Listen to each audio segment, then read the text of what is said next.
a situation with Kara Saunders, and we love Kara. She is one of my biggest inspirations on my body acceptance journey. I remember seeing the size of her legs probably in about 2016, 2017 at the CrossFit Games, and I think it was like the clean ladder. I was so inspired by her. She has been one of my favourite CrossFit athletes since that moment, and it's not only that, she's relatable, she's got a lovely personality. I just find her super interesting and inspiring as a woman. But she has been spilling some tea on her stories. Look how cold it is here. See all the steam? That's ridiculous. It's like 0 degrees in the UK. I've got the heating on like full blast as well.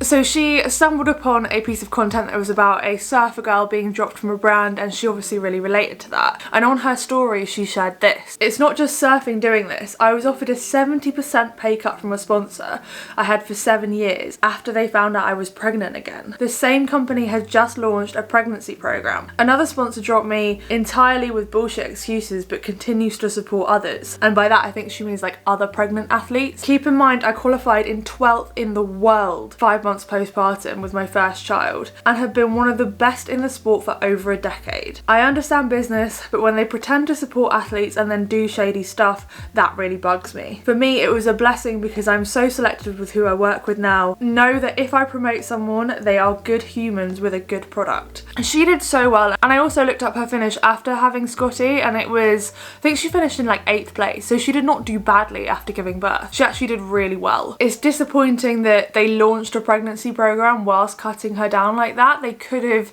maybe used her as an asset to promote that pregnancy program. It's a little bit different with athletes and content creators. Athletes are often valued off their athletic performance, whereas content creators are valued more for their engagement with their audience and their stories that they put across, especially with brands. And as a content creator, if you get pregnant, it's normally a big selling point to brands and you get contacted by more people. I'm definitely experiencing that myself right now, being pregnant. But with athletes, when their athletic performance is so tied to their worth to a brand, it affects athletes really differently. But I'm not sure this should be the case. It seems like a bit of an outdated approach because, as I said in the intro to the video, I follow Kara for so much more than her athletic performance. It doesn't stop there, there's way more stories. So the next one is like a cute little picture of her babies, and it says, "I also had another sponsor to me when I told them that I was pregnant. We would be lying if we weren't disappointed." Disappointed.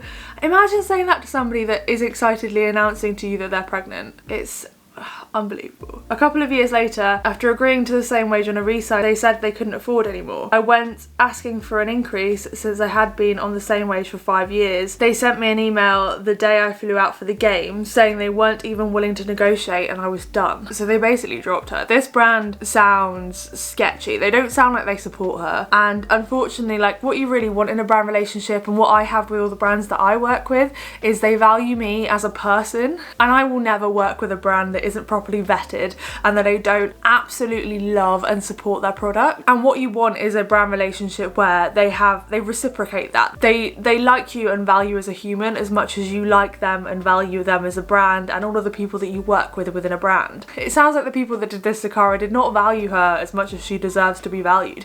I just can't get over this saying that they're disappointed. That's ridiculous to me. Why would you say that? Like, you feel disappointed, yeah, fine, but like, don't tell a pregnant woman that you're disappointed that she's pregnant. And then we've got another one here. "Another sponsor refused to pay me for not posting enough during my first pregnancy, despite the fact that I asked them if their product was safe to use during pregnancy, and they did not reply multiple times. I felt irresponsible posting something and potentially having women use something that would harm their baby unknowingly. I even asked them if I could just pause my contract for that period of time and restart my commitments afterwards. Nothing. It sounds like they just ghosted her. Despite pretty crappy experiences, I had some amazing mutually beneficial relationships that have peacefully and respectfully ended when things change too. There's just a lot of fake shit out there." So that's really interesting. If a product is not necessarily safe for a baby, and a lot of companies don't know either way, like, food products are fine, so you can take stuff like protein because it's basically just food. If it is like a supplement, there's not a lot of research around it because it's unethical to research pregnant women and to give pregnant women any form of medication unless it is, for instance, life-saving. Like in my case, my mental health medication is researched on people that have been pregnant because there are many people that have been pregnant that have the similar mental illnesses to me and more extreme that have to take their medication, otherwise they basically won't survive. So I'm really lucky that that's researched. but basically everything else isn't. And even when I got pregnant, I was told by my doctors that I had to stop taking my mental health medication, and I only take it on a PRN basis anyway, which basically just means as and when it's needed. But basically most medications aren't researched, supplements are not researched on pregnant women, so it's dubious whether or not they can use them. But honestly, they could have just been honest about that. It's clear that this brand were not very good at communication, and they were potentially scared to say, no, this product isn't safe, or we don't know if this product is safe, which are two perfectly fine answers. There are lots of things that are unsafe to take during pregnancy, including stuff like ibuprofen. I mean, I can't even eat more than 2 servings of oily fish a week and I can't eat a whole load of other meat-based product like cured meats or anything like that. And cheeses, there are loads of cheeses that I love that are off limits. I can't even eat a rare steak. And because so many things aren't researched, you write off anything that isn't researched. And it isn't worth taking it when it might not be safe. You're better off just avoiding it. Herbal teas, for instance, I can't even have chamomile tea. There's so many different teas that I can't drink now, and I love tea. And it doesn't mean that those teas are bad for me. It just means there's a potential risk that it might be bad for the baby. So yeah, that brand in particular should just not have ghosted her and should have messaged her and negotiated one way or another and just said like, we don't know, or no it's not, yeah we can pause it, or no it's not, maybe we need to end the partnership there.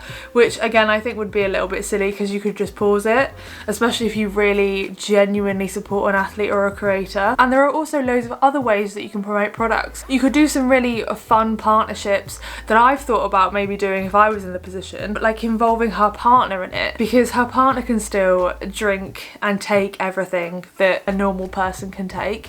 It's just her specifically can't right now because she's pregnant. And then her last slide says, let me just say that I've never wanted to say anything out of fear of how it might come across. It might be the 4-month sleep regression that's got me speaking out, but I just have 0 F's to give anymore. Make sure you know your worth and you don't let people walk all over you. I re-signed contracts with brands who didn't respect me out of fear of loss, and you know what, I lost anyway. Set your values and your worth, or someone else will set them for you. I'm hoping that letting go of that fear opens up more opportunity than ever for me. I really hope it does for her as well. And I totally get it can be super scary speaking out, and a lot of the time when you work with brands you're kind of under contract and you can't talk about those things either. But I think that's why it's so important to listen to what she says, and to also pay attention to the people that athletes promote and also that content creators promote, and make sure they sound genuine and they really like it, and it seems like the brand is also mutually respectful and supportive. But this goes into a bit of a deeper issue. The difficulty of being a female athlete is that peak performance is around the age of 20 to 30, and around the age of 20 to 30 is also the age that women want to have children. I looked it up, it's something like 80 to 85% of women end up having children. I actually thought it was less than that, because previously I've thought that I didn't want kids. I've seen a lot of the kid-free Instagram videos and that kind of stuff, but it's something like 85%, which is like most people, it's the majority. And I've done some previous videos on athletes freezing their eggs. It should almost be expected by brands that women within a certain age range are potentially going to have kids at some point. Obviously not everybody will, but they should have some strategies set up in order to cope with that. How are we going to work with an athlete to make a partnership really good whilst they're pregnant? What content could they batch film ahead of time? Is there any old content that you could reuse? Other things that you could talk about the product without actually having to take it in order to promote it? There's so many things they can do. But then also we need to think about the fact that brands are dropping women when they are pregnant, especially competitive athletes. And obviously women do have to go through a whole process of growing the baby literally inside their bodies, which can wreak absolute havoc. But time and time again we've got these examples of these incredible women that come back very quickly after having a child. And I would argue these women are even more inspiring to most of us. Most of us that are watching their pages that would probably be the ideal customers for these brands. And on the other side of things, women are often seen as the primary caregivers, and men aren't discriminated against by brands when they have kids. It's not automatically assumed that a man's performance is going to be massively affected when he becomes a father. We definitely haven't seen that with Patrick Vellner. His partner is now pregnant with their second child. But parenting is exhausting for both men and women. Both men and women's sleep cycles suffer. It changes their days and lives completely, but it doesn't seem to impact the men's career as much as it impacts the women's career. especially when it comes to sponsorships. And then we've also got the different treatment of different athletes.